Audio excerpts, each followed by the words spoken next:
Hello साथियों, आप सभी का बहुत बहुत स्वागत है पीएसपी क्लासेज बीकानेर के यूट्यूब चैनल पर। दोस्तों, आप सभी का अभिनंदन करता हूं। मैं आपका दोस्त प्रेम स्वामी। फटाफट से जुड़ जाइए दोस्तों लाइव कैमरा के साथ। दोस्तों, क्लास स्टार्ट हो चुकी है। चलिए दोस्तों, स्टार्ट करते हैं बिना टाइम खराब किए। दोस्तों, टाइम नहीं खराब होना चाहिए आपका। और आप सभी को पता है दोस्तों, हमारा टॉपिक चल रहा था दोस्तों कौन सा, राज्यपाल, जिसके अंदर हम पार्ट फर्स्ट कर चुके हैं। पार्ट सेकंड चल रहा है।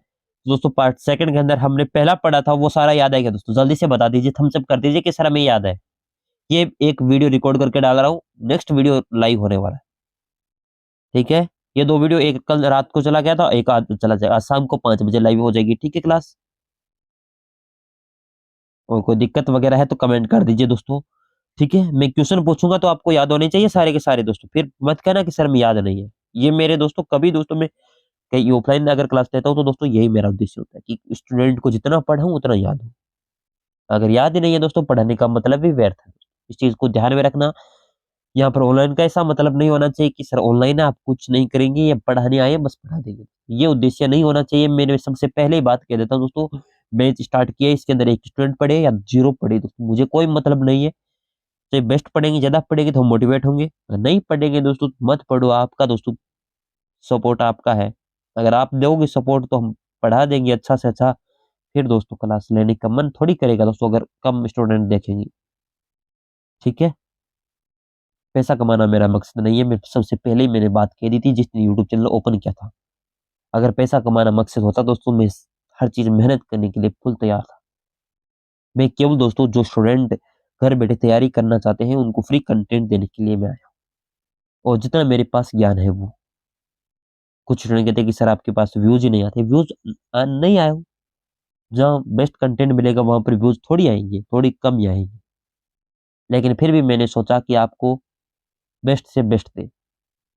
ठीक है, और कोई डाउट है तो पूछ लीजिएगा दोस्तों, कोई बेझिझक दोस्तों। ठीक है, कोई चीज का डाउट नहीं होना चाहिए। मैं स्टार्ट किया है तो नई शुरुआत है, नई मेहनत है, मैंने की है और आपने प्यार दिखाया है। अब देखते हैं ये उड़ान कहाँ तक ऊंची चलती है, सॉरी उड़ती है। चलिए कोई बात नहीं दोस्तों।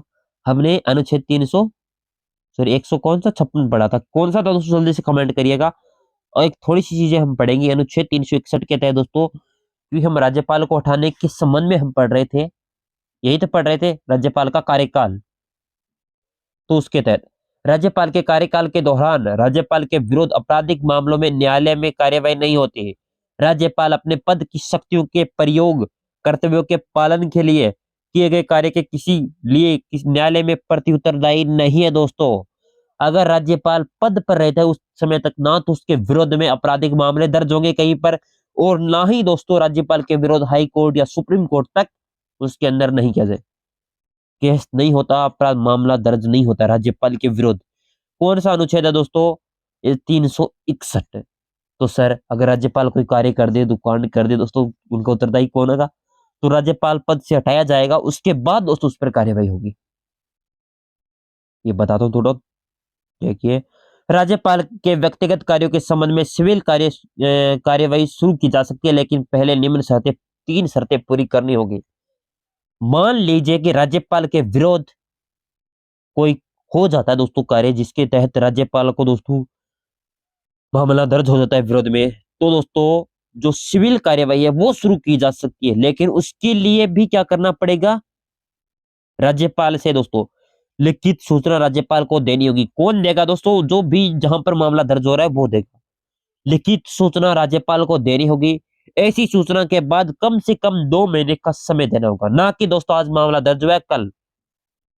अगर राज्यपाल के विरोध अगर दोस्तों आज भी कोई हो जाए कार्य, तो दोस्तों 2 महीने तक उसका कुछ नहीं किया जा सकता। 2 महीने तक वो समय ले सकता है सूचना देने के बाद। सूचना में पक्षकार अपना नाम, पता, कार्यवाही की प्रकृति और मांगे गए अनुतोष का विवरण देना होगा। अगर कोई मान लीजिए कोई मामला दर्ज करवा रहा है, जो भी पुलिस थाने या हाई कोर्ट के अंदर जहां भी, तो उसे दोस्तों अपना नाम, पता, कार्यवाही, किस कार्यवाही की प्रकृति, दोस्तों प्रकृति क्या है उस कार्यवाही की, और मांगे गए अनुतोषों का विवरण देना होगा दोस्तों। ये अनिवार्यता रहेगी, 3 की पूर्ण होना चाहिए। नोट, अनुच्छेद 361 में राज्यपाल राज प्रमुख के साथ साथ राष्ट्रपति की उन्मुक्ति तथा विशेषाधिकार का उल्लेख है। यानी 361 के साथ साथ दोस्तों राष्ट्रपति की उन्मुक्तियां तथा विशेष अधिकारों को लेकर राज्य राष्ट्रपति डायरेक्ट नहीं हटा सकता, ये भी साथ में दोस्तों होना चाहिए। कारण अनुच्छेद 156 है। अभी पहले क्या आंसर पर कै पढ़ रहे थे, अब ख पढ़ रहे हैं। ख के तहत दोस्तों राज्यपाल अपना त्याग पत्र राष्ट्रपति को देगा, ये मैंने बता दिया था दोस्तों। अब आ जाती है 157। सर इसके अंदर क्या है? अनुच्छेद 157 के तहत है राज्यपाल की योग्यताएं। राज्यपाल की योग्यताएं क्या क्या होगी? सर मैंने क्या ध्यान, राज्यपाल की योग्यता के उसी तो थाने किस चीज को ध्यान है दोस्तों? यही पढ़ो बस ऐसे ही? नहीं दोस्तों, कुछ मेहनत करो अच्छे इंसान बनने के लिए। कुछ करने के लिए खोना पड़ता है। क्या? नींद। सबसे बड़ी नींद है दोस्तों। ठीक है, तो कोई बात नहीं दोस्तों, ज्यादा बातें नहीं करेंगे। अनुच्छेद दोस्तों 157 के तहत दोस्तों राज्यपाल की दोस्तों क्या है? योग्यताएं क्या होनी चाहिए? सर्वप्रथम वो भारत का नागरिक होना चाहिए, वो 35 वर्ष आयु पूर्ण कर लेना चाहिए, और वो दोस्तों किसी भी लाभ के पद पर नहीं होना चाहिए, और वह राज्य विधानसभा का सदस्य चुने जाने के योग्य नहीं हो दोस्तों। ये चीज ध्यान में रखना कि वो राज्य का विधानसभा सदस्य ना जाने योग्य हो। चुना नहीं जा सकता राज्य के विधानसभा का सदस्य, और ना ही लाभ पद पर हो, यानी कोई सरकारी नौकरी या वगैरह पर नहीं होना चाहिए, कोई भी लाभ का पद। अब कुछ स्टूडेंट कहेंगे सर लाभ का पद कौन कौन सा होता है, तो दोस्तों वो मैं आगे बताऊंगा, राज्यपाल टॉपिक पूरा होगा उससे पहले बता दूंगा कि कौन कौन से होते हैं दोस्तों। 35 वर्ष आयु पूर्ण कर चुका हो, भारत का नागरिक हो, ये चारों के चारों दोस्तों याद कर लेना, एग्जाम के अंदर कहीं से टपक जाएगी, फिर आप भूल जाओगे कि सर ये क्या से आ गया, हमें तो पता ही कौन नहीं। फिर मैंने बताया कौन नहीं, अरे मैं थाने बताई हूँ क्लास के अंदर। फिर भी दोस्तों थे भूल हो तो थारी गलती है दोस्तों, इसके अंदर मैं कुछ नहीं कर सकता आपका। चलो आगे की तरफ।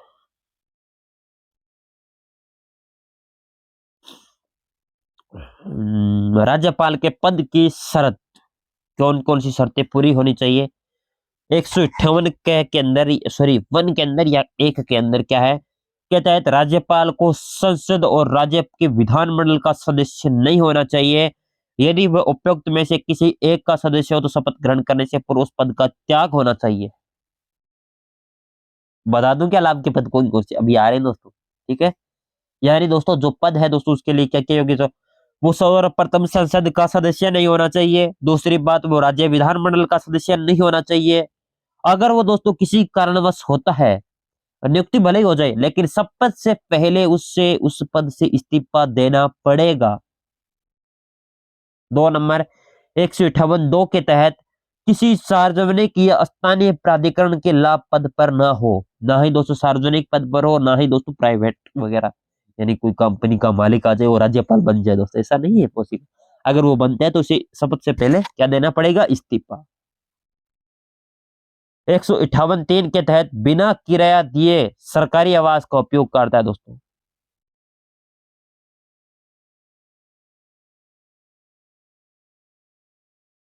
1 मिनट में बताता हूँ।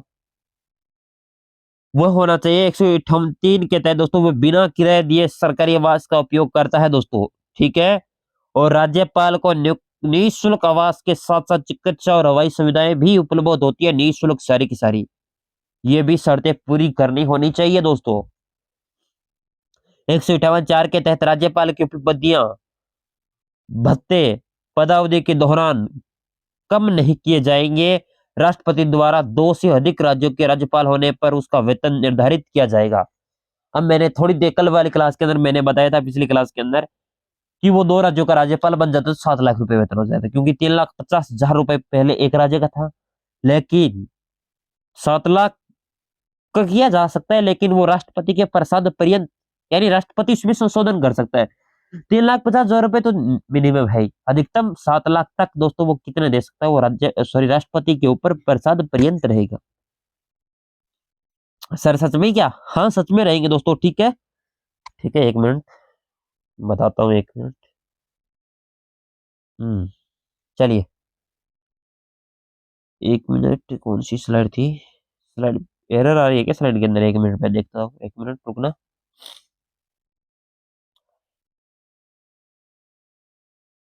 कहाँ पर दोस्तों? सही तो है स्लाइड?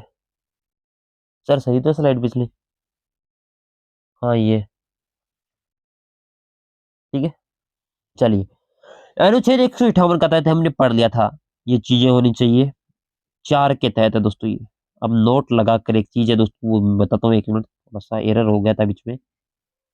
राज्यपाल के वेतन भत्तों का उल्लेख अनुसूची 2 में मिलता है। राज्यपाल के वेतन भत्तों का निर्धारण संसद करती है।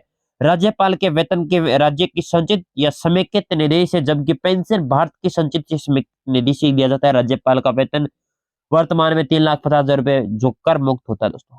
अब चीजें बता दो दोस्तों, सारी एकदम वेतन से संबंधित जितनी भी चीजें थी। सर्वप्रथम, वेतन कौन देगा? राज्य की संचित निधि से।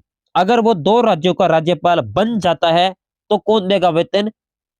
राष्ट्रपति निर्धारण करेगा। संचित निधि, राज्य की संचित निधि से क्या अनुपात होना चाहिए उनका। दूसरी बात, अगर राज्यपाल रिटायरमेंट हो जाता है तो उसकी पेंशन कौन देगा? तो दोस्तों, मान लीजिए राजस्थान का राज्यपाल अभी कलराज मिश्र है, अगर रिटायरमेंट हो जाते हैं दोस्तों, राज्यपाल की पेंशन राजस्थान सरकार नहीं देगी। ऐसा नहीं कि मैं पेंशन क्यों दूं, मैं कितने राज्यपालों को पेंशन दूंगी? राज्यपाल के मुख्यमंत्री या राज्यपाल, राज्य कहेगा मैं क्यों दूंगा इसे पेंशन राज्यपाल को। लेकिन दोस्तों, ये अधिकार किसके पास है? भारत की संचित निधि या समेकित निधि से दोस्तों राज्यपाल को वेतन दिया जाएगा अगर रिटायरमेंट हो जाता है राज्यपाल का तो। कि तो मिला है सर। अरे दोस्तों, ऐसा क्यों? वेतन जो पेंशन है वो नहीं पूछेगा, सैलरी पूछ सकता है। और वो जो वेतन होता है दोस्तों, वो होता है कर मुक्त, उस पर टैक्स नहीं लगता। ठीक है, राज्यपाल के वेतन पर। चलो अगला।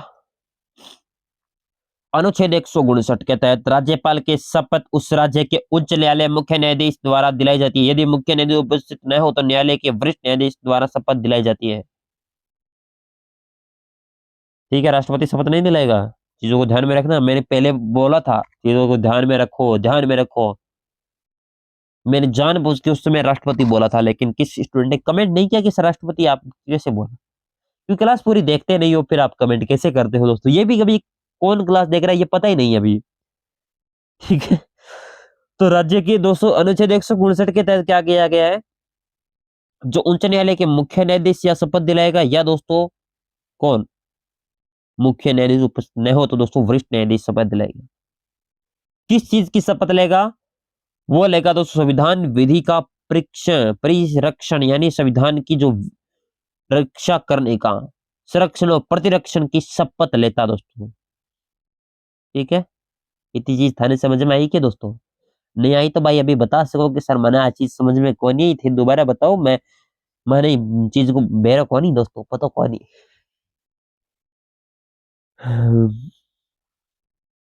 मैंने पता कौन नहीं थे, बता दो मैंने। राज्यपाल के कार्य दोस्तों, अब कार्य आ गए हैं आपके।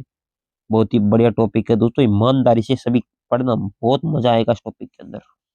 इसलिए मैंने कैमरा लाइव किया था कि दोस्तों कुछ चीजों को पढ़ाने का मजा ही आना चाहिए।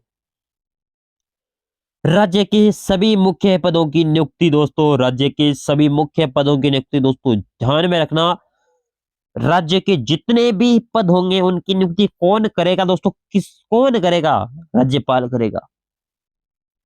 राज्यपाल द्वारा मुख्यमंत्री पर सलाह की जाती है, जिसे राज्य निर्वाचन आयोग के अध्यक्ष कौन सलाह देगा? मुख्यमंत्री सलाह लेगा राज्यपाल। कौन कौन से पद के लिए? राज्य निर्वाचन आयोग के अध्यक्ष, अगर राज्य का जो निर्वाचन आयोग है उसका अध्यक्ष अध्यक्ष हो या सदस्य हो। सर निर्वाचन आयोग किसके अंतर्गत है?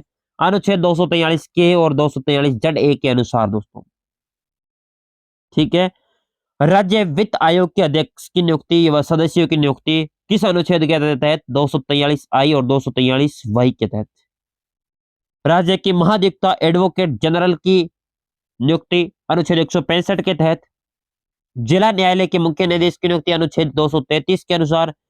और राज्य लोक सेवा आयोग अध्यक्ष तथा सदस्य अनुच्छेद दोस्तों उनके सदस्य होंगे उनकी 316 के तहत। लोक सेवा आयुक्त की नियुक्ति और परंतु पद से हटाया नहीं जा सकता दोस्तों। यानी को नियुक्ति तो राज्यपाल करेगा, लेकिन हटाया नहीं जा सकता राज्यपाल द्वारा दोस्तों। ठीक है सर, मेलाक जैसा मन हटा दे राज्यपाल को नहीं हटा सकता दोस्तों, चीज अलग अलग पद होते हैं उनके निर्धारण होते हैं। ठीक है, अनुच्छेद 160 के तहत आकस्मिकता में राज्यपाल अपने कर्तव्यों को निर्वहन कर सकता है। राष्ट्रपति राज्यपाल उन आकस्मिक स्थितियों में संबंध में कार्य करने का अधिकार देता है जिसके संबंध में संविधान मौन रहता है। अनुच्छेद 356, 167, 201। 356 के तहत कौन सा शासन लगता है दोस्तों? बता दो दोस्तों, इसे नहीं पता माने तो। यानी दोस्तों अगर कोई अक्षमिकता हो जाए तो दोस्तों वो राज्यपाल कौन करता है दोस्तों? राज्यपाल उस राज्य का निर्वहन कर सकता है, पूरी तरीके से कार्य कर सकता है राज्यपाल, और संविधान तब मौन रहता है। अनुच्छेद 356, 167, 201 का प्रयोग करते समय। अनुच्छेद 161 क्या चीज है दोस्तों? के तहत राज्यपाल किसी न्यायालय द्वारा दिए गए दंडादेश को कम या स्थगित कर सकता है, लेकिन मृत्युदंड, फांसी की सजा माफ नहीं कर सकता, क्षमा करने का अधिकार नहीं है। जबकि राष्ट्रपति के पास दोस्तों क्षमादान की शक्ति भी है, स्थगित करने की भी शक्ति है। इसके लिए दोस्तों अनुच्छेद 172 है।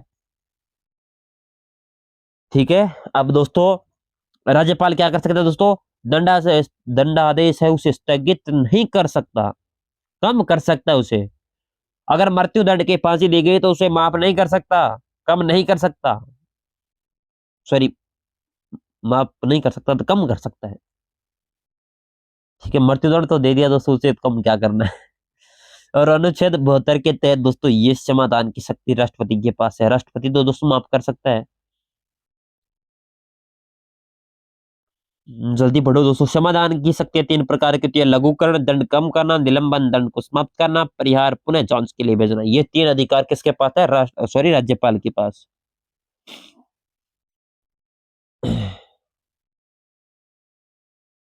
राज्यपाल का अनुच्छेद 164 के तहत विधानसभा के बहुमत दल के नेता का राज्यपाल मुख्यमंत्री नियुक्त करता है, जो उसकी सलाह अन्य मंत्रियों की नियुक्ति भी करता है।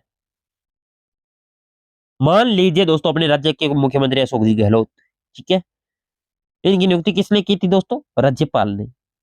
बहुमत दल का नेता, जो भी पार्टी होगी उसके बहुमत होगा, जिसके पास वो बहुमत लेकर आएगा राज्यपाल के पास, कहेगा कि मुझे मुख्यमंत्री बना दो, राज्यपाल कहेंगे कि तेरे पास बहुमत मकाम पे, तो अपने मंत्रियों को लेकर आएगा, मंत्रियों को लेकर कहेगा कहेगा कि मेरे पास मंत्री है, मुझे मुख्यमंत्री बनना है, तो वो बना सकता है राज्यपाल।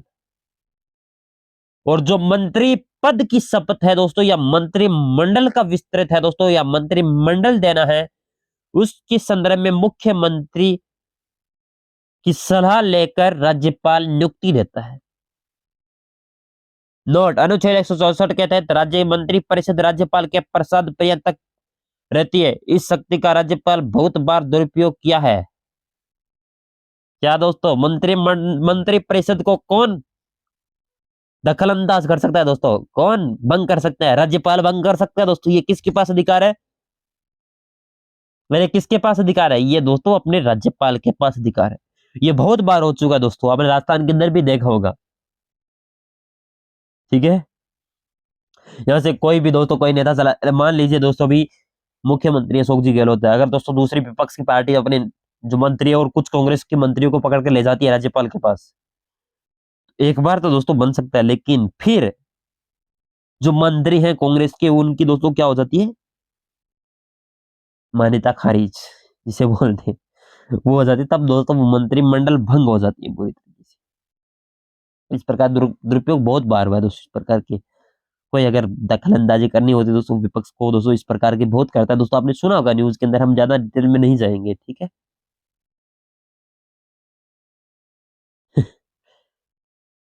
अनुच्छेद 166 के तहत दोस्तों क्या है? राज्य सरकार के सभी कार्यकारी कार्य औपचारिक रूप से राज्यपाल के नाम किए जाते हैं। राज्यपाल मंत्रियों को कार्य आवंटन का राज्य सरकार के कार्य संचालन का नियम बनाता है। यानी राज्य सरकार के सभी जो कार्यकारी है, जो औपचारिक रूप से राज्यपाल के नाम किए जाते हैं, राज्यपाल के पास अधिकार होता है। और जो मंत्रियों का आवंटन करना है वो भी राज्यपाल के पास होता है। वो किस प्रकार से कार्य करवाने हैं, किस प्रकार संचालन करवाना है, वो किस अनुच्छेद के तहत? 166, 166। अनुच्छेद 167 के तहत दोस्तों राज्यपाल मुख्यमंत्री के विधायी मामलों में, वित्तीय मामलों के बारे में जानकारी प्राप्त कर सकता है। अर्थात राज्यपाल मंत्रिमंडल में सरकार की गतिविधियों के बारे में सूचना प्राप्त कर सकता है। यानी राज्यपाल के पास यह भी अधिकार रहता है कि वो राज्य के मुख्यमंत्री की विधायी जो शक्ति है, वित्तीय मामलों के बारे में और जो मंत्रिमंडल की जो गतिविधि है उनके बारे में मुख्यमंत्री से सलाह लेने के लिए बुलाया जा सकता है मुख्यमंत्री को, कि मुझे सलाह दे कि क्या चल रहा है राज्य के अंदर, ये क्या चीज है, पूरी रिपोर्ट बना के दो मुझे, और मुख्यमंत्री को बना के देनी होगी। ये बाध्यता है, ना कि दोस्तों प्रावधान, परामर्श, इस प्रकार नहीं दोस्तों। ये बाध्यता है, उसे लेना पड़ेगा, देना पड़ेगा मुख्यमंत्री को। अनुच्छेद 168 के तहत राज्यपाल राज्य विधानसभा का सदस्य नहीं होता, किंतु राज्यपाल राज्य विधानमंडल का अभिन्न अंग है। यानी हमने पढ़ा था, राज्यपाल तो नहीं बनेगा विधानसभा का सदस्य, लेकिन राज्यपाल के राज्य विधानमंडलों का अभिन्न अंग होगा, अभिन्न अंग। और 171(3) के व 5 के तहत राज्यपाल राज्य विधान परिषद के कुल सदस्यों में से 1/6 सदस्यों विज्ञान, कला, साहित्य, समाज सेवा, सहकारी आंदोलन के क्षेत्र में मनोनीत करता है। यानी जो भी मंत्री बने, जहां की जो भी बनते हैं दोस्तों, उनका 1/6 यानी 6 मंत्रियों में से एक को दोस्तों वो अपने इन क्षेत्र में दोस्तों मनोनीत कर सकता है। ये किसके पास अधिकार है? राज्यपाल के तहत 171 के 3 व 5 अनुच्छेद के तहत। और अनुच्छेद 174 क्या चीज करता है दोस्तों? अनुच्छेद 174 जल्दी बताओ दोस्तों, क्लास का टाइम हो चुका है। अरे जल्दी बता दो दोस्तों, थोड़ा सा टाइम मैनेज किया करो, अभी बहुत अनुच्छेद पढ़ने बाकी पड़े हैं, विधायी शक्तियां भी पढ़नी है। बताओ। अनुच्छेद 174 के तहत राज्य विधानमंडलों की सत्र आहूत करता है, उनका सत्रावसान भी करता है, लेकिन एक सत्र की अंतिम बैठक और आगामी सत्र की प्रथम बैठक के मध्य 6 महीने का अधिक समय का अंतर नहीं होगा। यानी जो विधानमंडल का सत्र है, आहूत करने का अधिकार व सत्रावसान या और सत्र को समाप्त करने का अधिकार भी राज्यपाल के पास है। लेकिन दोस्तों एक सत्र की अंतिम बैठक और आगामी सत्र की बैठक के अंदर 6 महीने से अधिक का समय नहीं होना चाहिए, उससे पहले दोस्तों बैठक शुरू करनी होगी। Thank you, all the best. Like करना, शेयर करना दोस्तों। एक क्लास और होगी, उसको भी ज्यादा ज्यादा दोस्तों के अंदर शेयर करना दोस्तों। Thank you, all the best. जय हिंद, जय भारत, वंदे मातरम दोस्तों। पढ़ाई को मजबूत डोरियों से दोस्तों बढ़ाइए दोस्तों, ताकत के साथ 2 गुनी 4 गुनी मेहनत कीजिए दोस्तों। इस बार एग्जाम नहीं दोस्तों, हमें बहुत बड़े एग्जाम को फाइट करना है। चलिए दोस्तों, थैंक यू।